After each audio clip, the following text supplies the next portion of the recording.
আসসালামু আলাইকুম রহমতুল্লাহ, শুভ সকাল সবাইকে।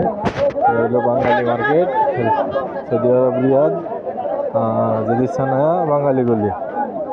এই হলো অবস্থা মানুষের, সমস্ত দোকানপাট বন্ধ। এই কারণে শুক্রবারে সবাই বসে গেছে।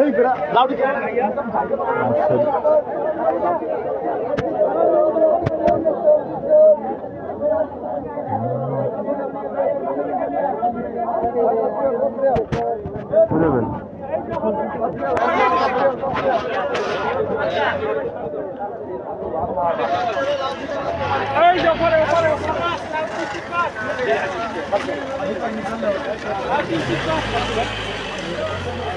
লাল জিন্দাবাদ, লাল জিন্দাবাদ, লাল জিন্দাবাদ। লাল তিনটে সাথে, তিনটে সাথে, লাল তিনটে সাথে।